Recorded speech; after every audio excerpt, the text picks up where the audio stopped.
ॐ गणेशाय नमः। सर्वमङ्गलमाङ्गल्ये शिवे सर्वार्थसाधिके शरण्ये त्र्यम्बके गौरी नारायणी नमोस्तुते। बुद्धिवामन ओषा प्रथम छन्द। जयतु विमला मागो जयतु तारिणी महिषासुर मर्दिनी मागो ठाकुराणी। जयतु विमला मागो दया कर मोते मुहिया रखित जन आश्रा मोर मन वांछा मागो तुझे सिद्ध कर। ए घोर संसार मागो बारे कौधर। मुहि पचारुछि मागो कही देव मोते तोहर आज्ञारे मुझे करिबी बुधेई कहती पुणी विमलांको चाही। ओषार जेतेक विधि कुह महामाई। विमला कहती एबे शुण गो बुधेई। जे जहाँ मना से ताहा अवश्य से पाई। विमलाई कहती जे बुधेई के चाही। यही ओषा कले जे बहुत फल पाई। ए ओषार उपवास जेहु से करिब अपुत्रिक होइथिले पुत्र जे पाइब।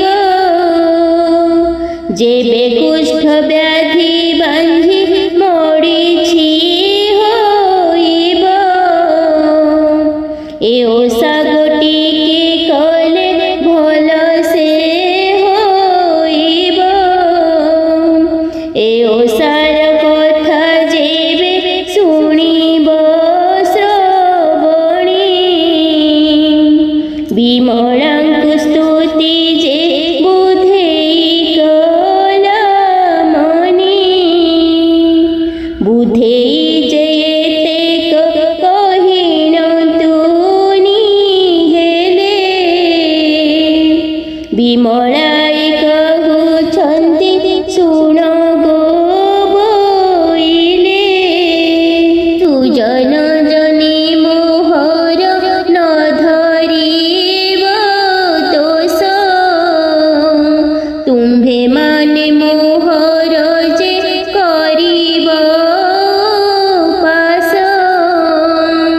ए कथा शुणिन जेहु करिब टेटाही। बुद्धिवामन ताहांक पासकु न जाई। कहन्ति कामिनी गण विमलांको चाही। ए घोर संकट मोते रख महामाई। तोहर उपास विधि आम्भे माने करी। मनोवांछा संपूर्ण रे करिबु आम्भरी। एमन्ते बोलिन जे कल्पना मने कले। विमलांकु मनरे सुमरिन बसिले। हुळहुळि देन जे सकल ଯାହାର ଯେତେକ କଷ୍ଟ ଜଣାଇଲେ ପୁଣି ଶୁଣ ସୁଜ୍ଞଜନ ମାନେ ଏଥିର ଚରିତ ବୁଦ୍ଧିବା ମନ ମହିମା ଅଟଇ ମନ୍ତ ମଗଧ ଦେଶ ବୋଲି ଯେ ଏକଇ ନଗର ତହିଁରେ ଅଛଇ ସେ ଯେ ଏକ ସାଧୁ ଘର ପୁତ୍ର ଦୁହିତା ତାହାର ଆଉ କେହି ନାହିଁ ଧନ ସମ୍ପତ୍ତି ଯେ ତାର ମାଡ଼ି ଯାଉଥାଇ ଏମନ୍ତ ମନରେ ସେହୁ ଦୁଃଖିତ ହୋଇନା କାହାର ପାଖରେ ସେହୁ ନ ବସଇ ପୁଣା ସେହି ରାଜ୍ୟର ସମସ୍ତ ନର ନାରୀ ମାନେ ବିଚାରତ କରିଥାନ୍ତି ତାହାଙ୍କର ମନେ ଏକ ଦିନ କରେ ସେହି ଏକଇ ଯେ ଜନ ସକାଳୁ ଉଠି ସାଧୁର ଚାହିଁଲା ବଦନ ବୋଇଲା ଆଜି ମୋହର ଦୁଷ୍କୃତ ହୋଇଲା କେଉଁ ଯୋଗେ ଆଜି ମୋର ରାତ୍ର ପାଇଥିଲା ଆଣ୍ଠୁ ଗୋଡ଼ା ମୁଖ ଯେହୁ ନେତ୍ରରେ ଦେଖିବ ଦୁଇଥର ଦିନକୁ ସେ ସ୍ନାନ କରିବ ନୋହିଲେ ଏମନ୍ତ ଯେବେ ସିଏ ନ କରିବ ରବି ଅସ୍ତ ଯାଏ ଉପାସେ ସେ ଥିବ ହେମନ୍ତ କହି ନ ଗଲା କାମିନୀ ସାଧୁ ତ ବୁଢ଼ା ପଚାରିଲା ପୁଣି ଆହା ବିଧାତା ମୋତେ ଏହା କଲୁ ଏକାଳେ ମୋତେ ଏହା ଶୁଣାଇଲୁ ପୂର୍ବରେ କେତେ ପାପ କରିଥିଲି ଏ ଜନ୍ମେ ମୋହିଆ ପୁତ୍ରୀ କହେଲି ଏମନ୍ତେ ମନେ ଦୁଃଖିତ ହୋଇନ କାହାରି ଫାସେ ନ ବସଇ ପୁଣ ଏହା ବିଚାରି ସେ ଘରକୁ ଗଲା ପତ୍ନୀର ଆଗେ ସମସ୍ତ କହିଲା ପତ୍ନୀ ବୋଇଲା ଶୁଣ ଆହେ ନାଥ କର୍ମରେ ବିହି ଲେଖିଛି ଯେ ମନ୍ତ ସମସ୍ତେ କହିଲେ ଏହି ବଚନ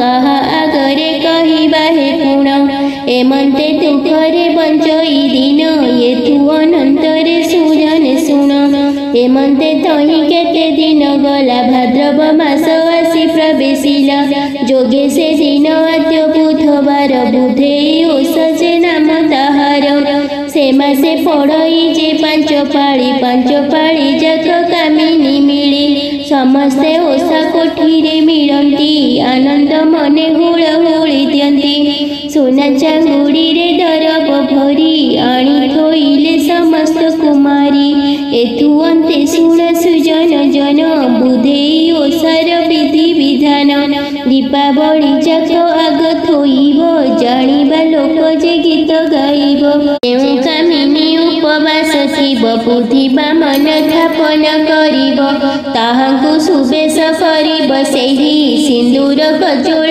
ଶିଳରେ ଦେଇ ଗନ୍ଧ ଚନ୍ଦନ ନେଇ ତାକୁ ଦେବ ଶିଳରେ ନେଇ ମଣ୍ଡନ କରିବ ଗୁଆ ଗୋଟିଏ ରଖିବ ଯେ ତହିଁ ବୁଧିବା ମନକୁ ସ୍ଥାପିବ ସେହି ଆନନ୍ଦ ମନରେ କଥା ଶୁଣିବ ଆନନ୍ଦ ମନେ ହୁଳହୁଳି ଦେବ ଅର୍ଘ୍ୟ ନୈବେଦ୍ୟ ସକାଳ ବେଳେ କଳ୍ପନା କରିବ ମନରେ ବୋଲି ଯେଉଁ କାମିନୀ ଯାହା ମନାସିବ ବୁଧିବା ମନ ଯେ ତାହାଙ୍କୁ ଦେବ ଏମନ୍ତ କରି ଯେ ଓଷା କରିବ ଅପୁତ୍ରିକ ନାରୀ ପୁତ୍ର ପାଇବ ଅନ୍ଧ ହୋଇଥିଲେ ଚକ୍ଷୁ ପାଇବ କୁଷ୍ଠ ହୋଇଥିଲେ ଭଲ ହୋଇବ ଏମନ୍ତ ଓଷାର ବିଧି ସାରିଲେ କାମିନୀ ମାନେ ବାହାର ହୋଇଲେ ହୁଳହୁଳି ଶୁଣି ସାଧବ ନାରୀ ଆଣ୍ଠୁ କୁଢ଼ା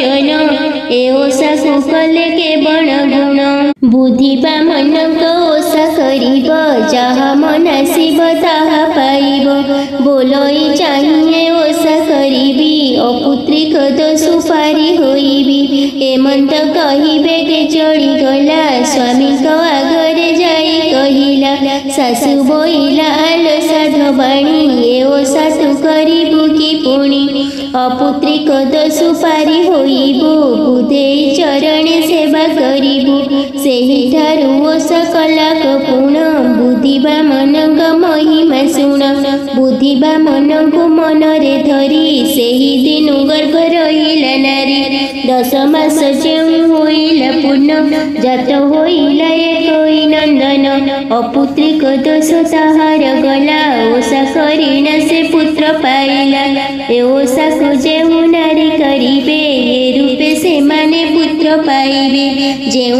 नारी माने गर्भ करिब सेहु अपुत्रिक होई मरिब इह लोकरे ताकु पार नाही नरकरे सेही पड़िब जाई एही कथा मान जेउ शुणिब आनंद मने हुड़हुड़ी देब ए ओषा गोटिक सेहु करिब जहा मनासिब ताहा पाइब प्रथम छंद होइला शेष भावे भणिले गोपीनाथ दास द्वितीय छंद कहिबा कथाए शुण सुजन मनरे किछि न धरिब आन कथाए मनरे पड़िला मोर विमलांक आज्ञा गोटिक सार जेउ जन शुभे पूजई तांकु अभय वर दियंती ताहांकु चंपावती नामे एकई पुर तही अछि एक सुंदर घर से नगरे अष्ट ऐश्वर्य जान बहुत आय हुए तही धन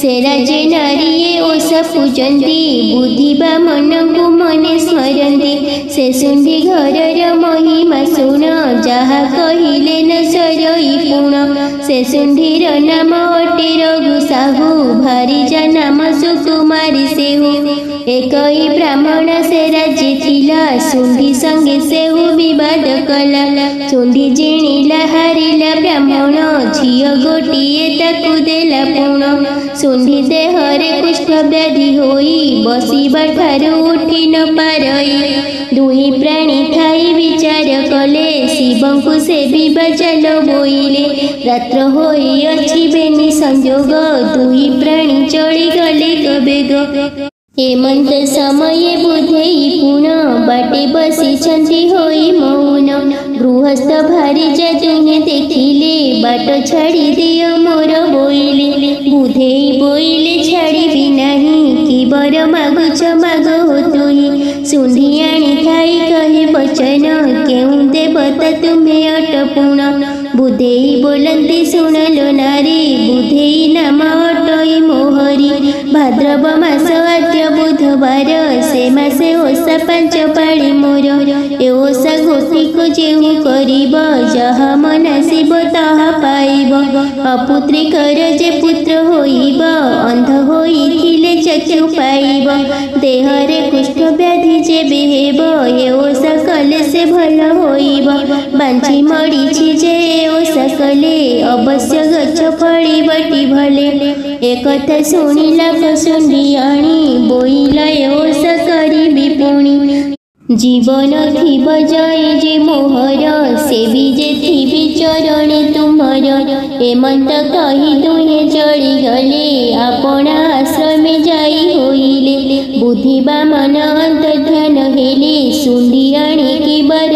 देई गले एथि उतारु से उपाय कला गृहस्थ देहु कुष्ठ व्याधि गला 5 पुत्र तार हेले जन्म संसार विख्यात होइले पूर्ण एथि उतारु शुण आहे आन सेही नगरे एकई राजन राज्य को तार शत्रु न आसई परजा सेहु सुखे पाळु थाई एक दिन कर सेही राजन शिकार को विजे कला कपुण आज जाऊअछि मृगवन को सुंदी आनी चाहि देला ताहाकु राजा मु केउ पाप करिथिले आंठु कुड़ा राजा मुख चाहिले एही कथा पाख लोक शुणिले राजा आगरे जाई न कहिले राजा होइले मंद कृत्य हेला सेहु आंठु कुड़ी किंबा नहिला जाओ रे दूत बेग होई करी तार पुत्र को आण बेगे धरी आज्ञा प्रमाणे दूत चली गले पांच पुत्र को तार धरी नेले दूत बोइले सुन नृपमणि तार पुत्र को आजी सारी लुणी शिर छेदन करिब बहन एथु अनंतरे सुजन शुण आद्य भाद्रव बुधवार दिन बुधेई ओषा हेब सेहि दिन सासु बोइले जे बहु को चाही ओषा आजी किलो करिबु नाही पुणी बहु बोलई वचन काहि पाई ओषा करिबि पुण पांच पुत्र मले राजा आज्ञारे ओषा करिबि केउ प्रकारे शुणिन सासु बोलई वचन रखिबे तांकुल बुद्धि बामन एमंत शुणी ओषा विधि कले कोठीरे बसी हुड़हुड़ी देले बुद्धि बामन को लगी करिले ओषा सारी सर्वे घर को गले एथु अनंतरे बुद्धि बामन जेउठारे पुत्र पड़िछि पुण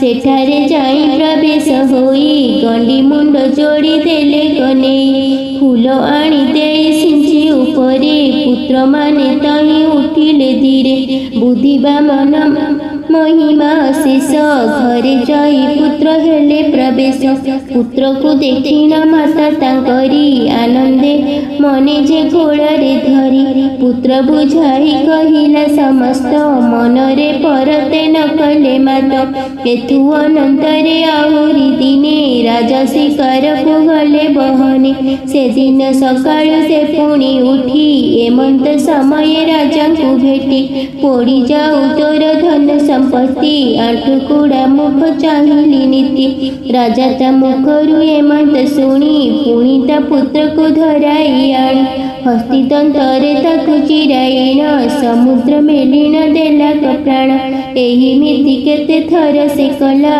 पुत्र मानकु मारी न पारिला राजा बोइला चार जने शुण सुंडी आणिके आनिले धरिन राजा बोलोइए केउ विधान तोर पुत्र को नहिला मरण सुंडी आणी खाई बोले गोसाई बुधेई ओषा से करई मोहि एथिरे संशय नाही गोसाई ए ओषा कले पुत्र दान पाई एहा शुणी राजा संतोष हेला राणी शुणी उपवास कला राजा ओषा द्रव्य सामग्री दिला कोठरी जाई प्रवेश होइला समग्र नारी माने तही मिली देउण अछंती जे हुड़हुड़ी बुद्धि बामन को लगी देइन घरे प्रवेश होइले पुण सेहि दिन राणी गर्भ होइला 10 मासे पुत्र जन्म कला मनोवांछा तार हेला संपूर्ण जन्म हेला एकई नंदन एही मति करी तरिले जन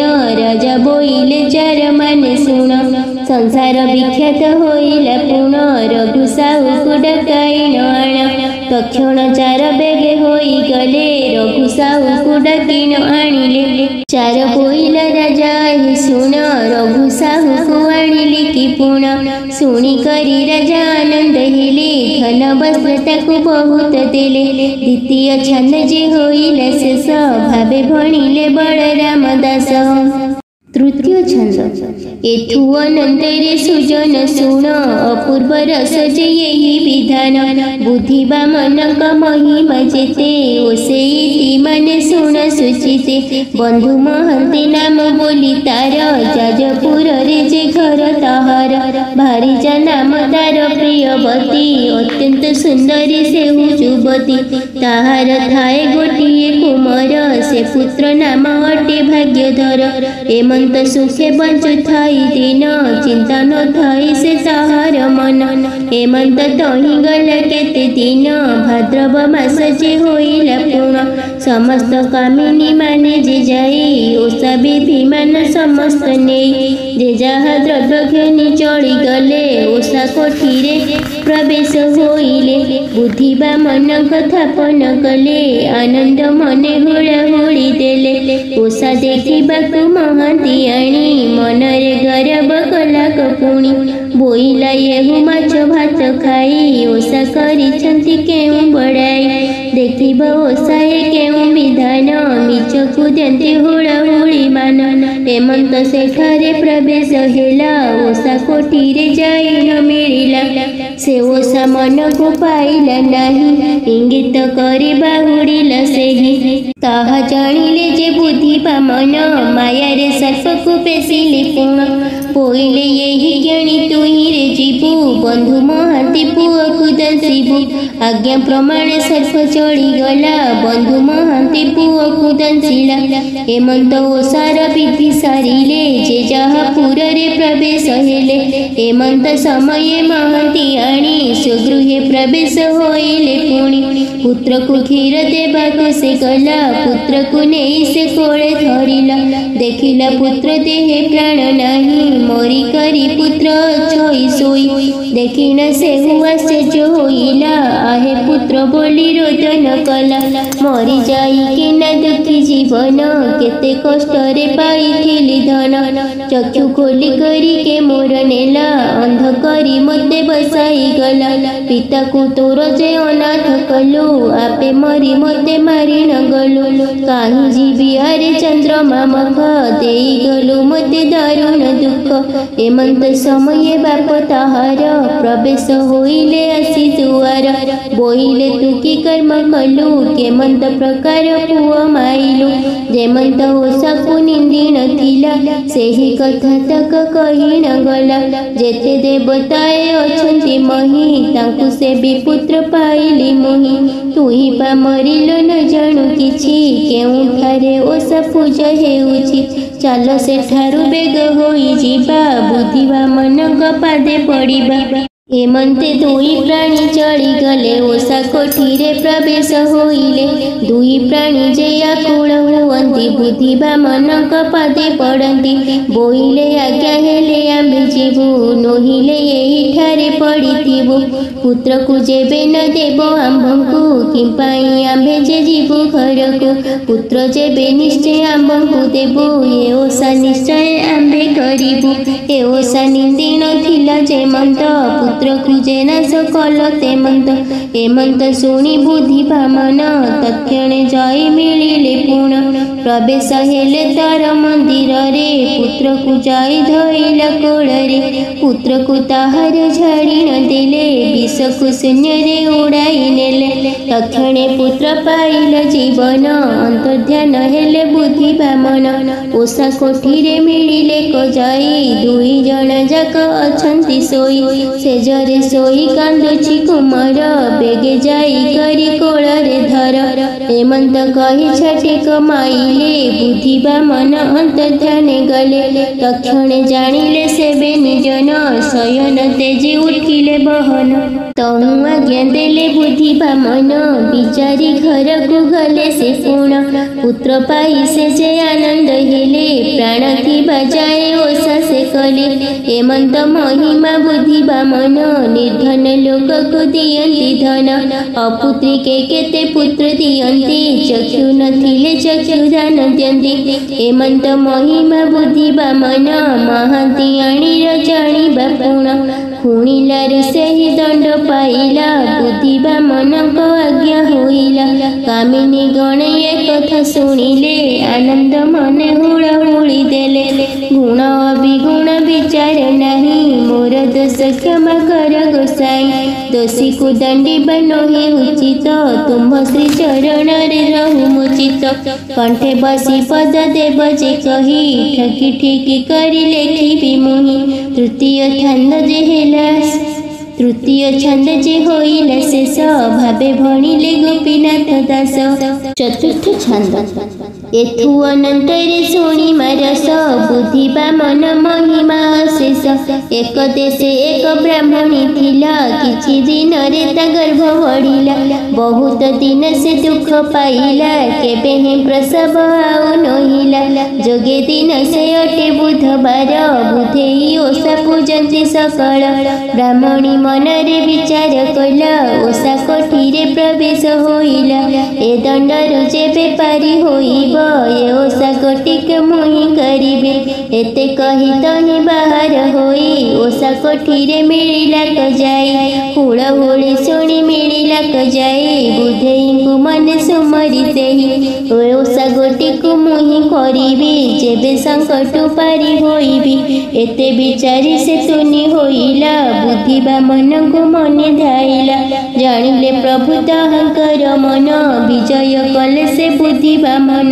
ତାହାର କଷ୍ଟ ନ ପାରିଲେ ସେହି ବ୍ରାହ୍ମଣୀ ଦୁଆରେ ମିଳିଲେ ଯାଇ।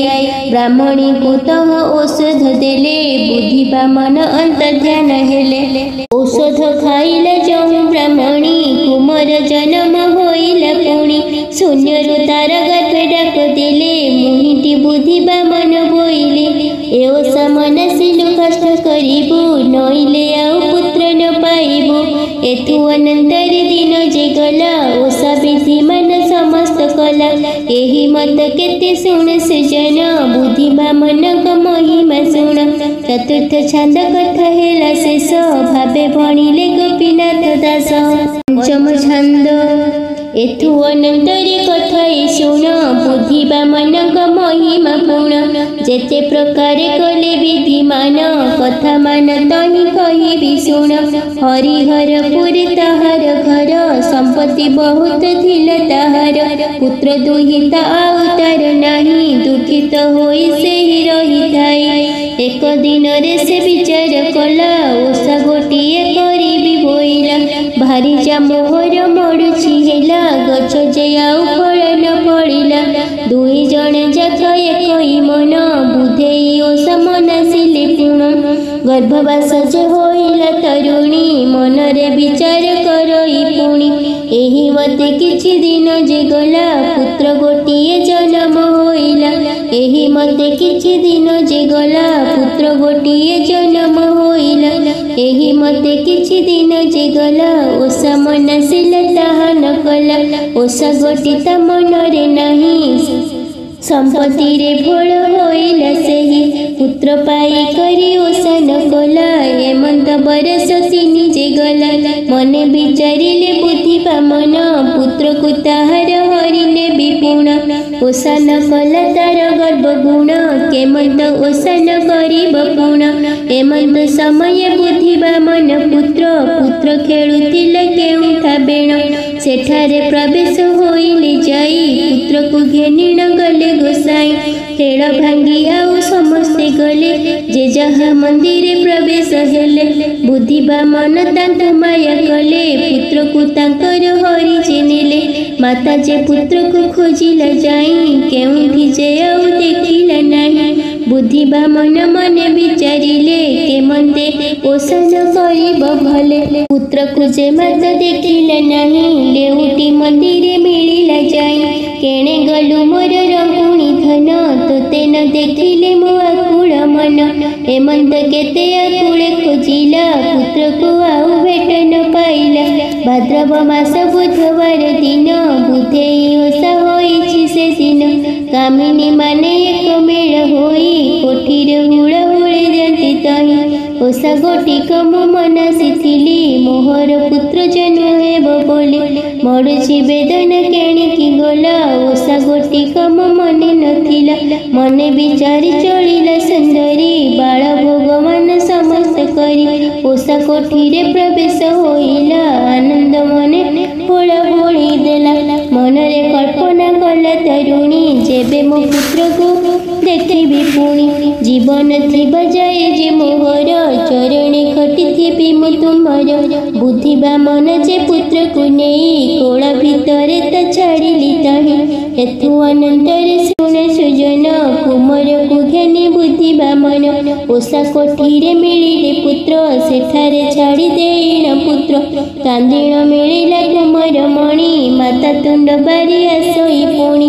ବୋଇଲା ରଖିଲେ ବୁଦ୍ଧିବା ମନ ପୁତ୍ରକୁ ଦେଇ ତୋଷିଲେ ମୋ ମନ। ଏମନ୍ତେ ଓଷା ବିଧି ହୋଇବ ଆନନ୍ଦ ମନେ ହୁଳହୁଳି ଦେବ। ପୁତ୍ରକୁ କୋଳରେ ଧଇଲେ ମାତା ବୋଇଲେ କେଣିକି ଗଲୁ ରେ ପୁତ୍ର ବୋଲଇ ଖେଳୁଥିଲି ଏଣେ ବଣା ହୋଇ କରି ଗଲି ମୁଁ କେଣେ। ଓଷା ସାରି କରି ଘରକୁ ଗଲେ ଆନନ୍ଦ ମନେ ହୁଳହୁଳି ଦେଲେ। ମନ ବାଞ୍ଛା ପୂର୍ଣ୍ଣ ହେଲା ସବୁରି ବରଷେ ଓଷା କରି। ପଞ୍ଚମ ଛାନ୍ଦ ଯେ ହୋଇଲା ଶେଷ ଭାବେ ଭଣିଲେ ଗୋପୀନାଥ ଦାସ।